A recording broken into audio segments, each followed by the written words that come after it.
Hello, beautiful viewers. Dom South throughout the cosmos. Prepare to indulge in experiencing sheer bliss, because today another riveting, captivating, stellar unboxing video is about to be brought to fruition. What items will I be unboxing? What items will I be opening? Without further delay, without further procrastination, let me elicit the box. What items are encompassed within this box? Let me demystify that answer to that inquiry right here, right now, and subsequently render the contents of the box transparent. Inside the box, we have a plethora of Green Lantern action figures. These are derived from the DC Universe Classics action figure line. They stand roughly 6 inches tall. You can't go wrong with procuring any of these figurines. These are stellar figurines. They have quality aesthetics. They have visual fidelity to the comics that they're derived from. I love their shadings. I love their hues. I love their muscle tones. I love their sculpts. I love their textures. These figurines are of the utmost highest quality.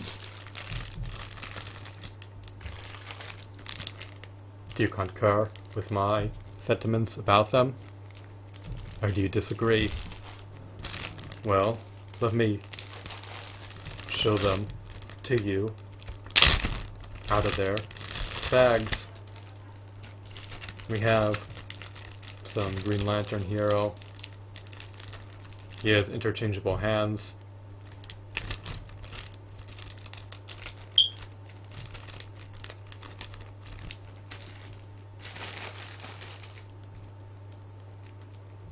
The interchangeable hands are a nifty feature. They elicit a wealth of opportunities to place him into additional dynamic poses. I'm not going to swap out his hands now. Here he is.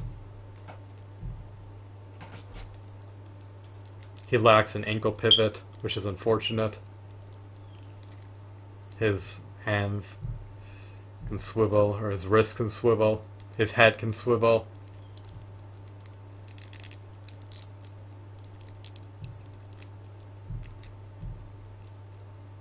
He can swivel at the biceps.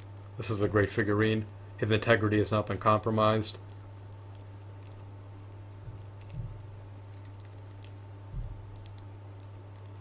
His shin can swivel.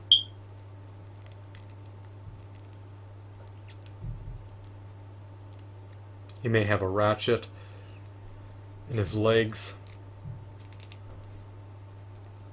His arms can rotate 360 degrees.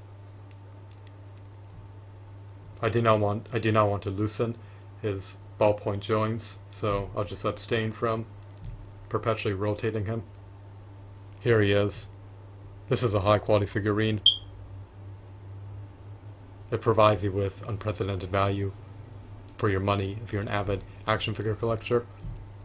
So I'm content with purchasing him.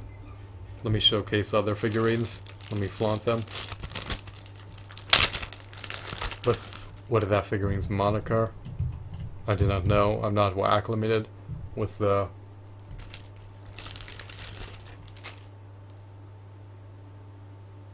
lore of all the Green Lantern characters. I believe that this figurine is known by the moniker of Abin, Sir. However, you can verify that for yourself. That was most likely pronounced incorrectly. Abin Soul sounds more correct, but that's probably not the name either, so whatever. Doesn't really matter. It's not like I'm writing the DC comic books. I didn't spawn these characters. These characters were derived from someone else's ingenuity being manifested into reality in the form of comic books, movies, TV series, and action figures. I just unbox these figurines and give you a brief overview of them. He's wielding a Green Lantern. Again, this figurine just like the other one, has a copious amount of points of articulation. He can rotate his wrists.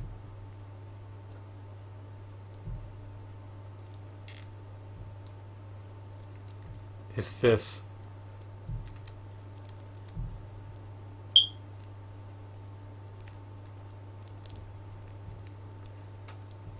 Are relatively sturdy.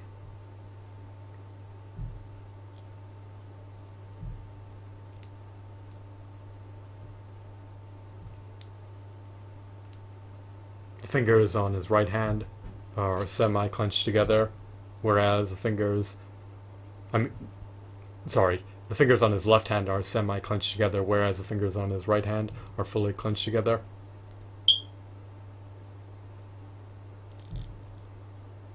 He has a ring.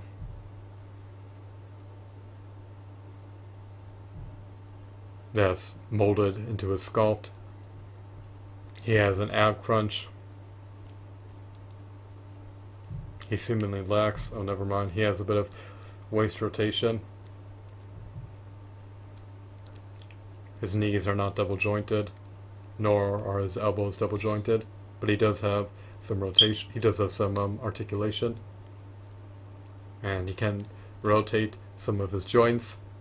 His shin could rotate a bit. The figurine is not bad. The forearm unfortunately lacks a swivel, but doesn't really matter too much. He's going to be relegated on my shelf. He's going to be displayed in one dynamic pose. I do not need to perpetually articulate him. It's great that he's not pre-posed. You can customize his posing to your liking, just like you could with the other figurine.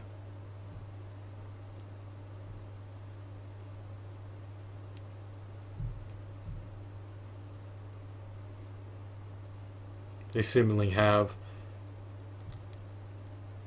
just as many points of articulation, if not the exact same amount. I'm not sure if they are or are not, but these figurines are akin to one another. Their heads are disparate from one another, but their molds appear to be relatively similar. You can clearly see that. I did not notice any salient differences between the two figurines, with the caveat of the differences in paint applications and in head sculpts, but other than that, they're extremely similar to one another. They both have standard action figure bodies. They're not very bulky. We have another figurine here. Another Green Lantern. Apparently he has an interchangeable head that can be detached from his body at a moment's notice. I'm not sure who this character is. He has just as many points of articulation as this character, who also has an interchangeable head.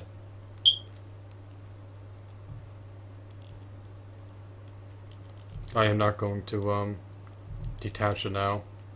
It may be arduous to reattach, but these figurines appear to have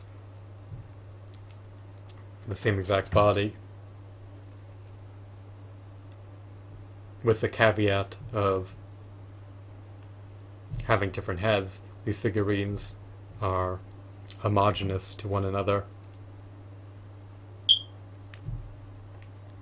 So these different heads were just placed onto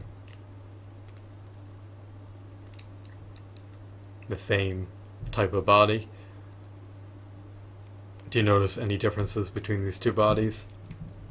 You can meticulously analyze them closely and tell me.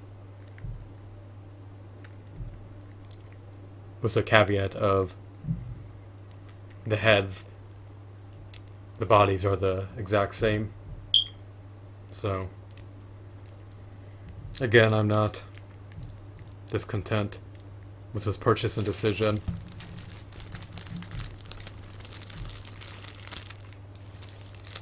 He also comes with an additional head, 4 figurines,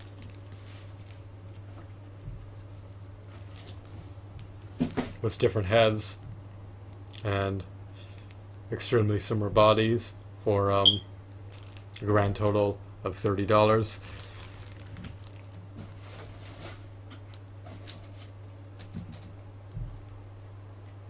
Would I relinquish these figures for $30? Probably not. Am I going to retain them until I think I'm to death? Most likely. How could these figurines have been enhanced? How could they have been augmented? What improvements would I have made if I were an action figure sculptor? Well, I would have loved to see articulation in their finger joints.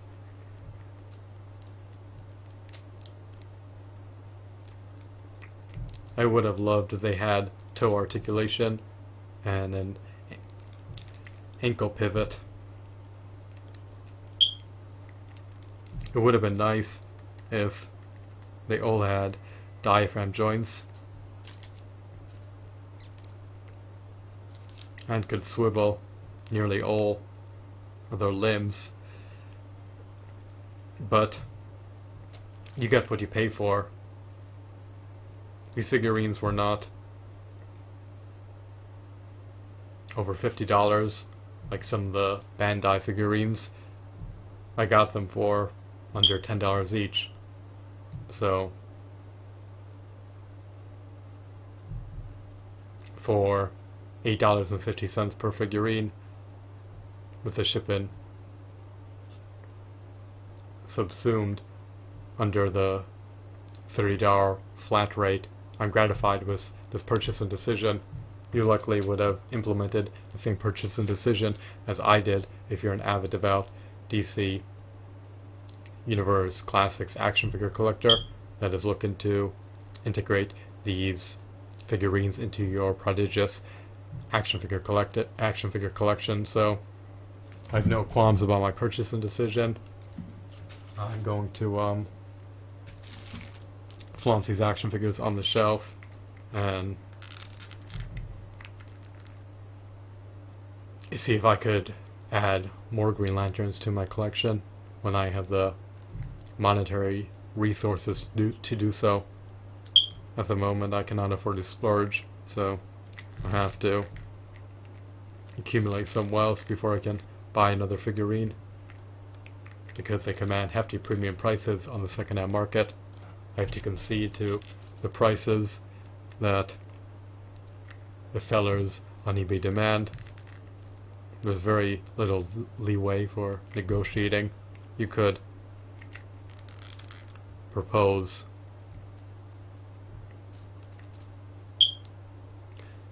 reasonable offers for the figurines, but they're not always apt to accept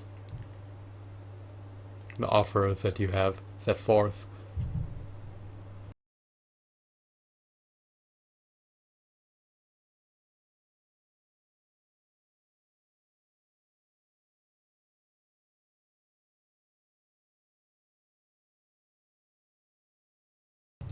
I proposed a $40 offer. Fortunately, he accepted it this time, but in the future, I may not be as fortunate. But hopefully one day with a 3D printer, I'll be able to complete my DC Universe Classics action figure collection. So that's everything that I want to do. Showcase for this video. I hope that you found this video to be enthralling and insightful. Have a wonderful, marvelous day. Goodbye.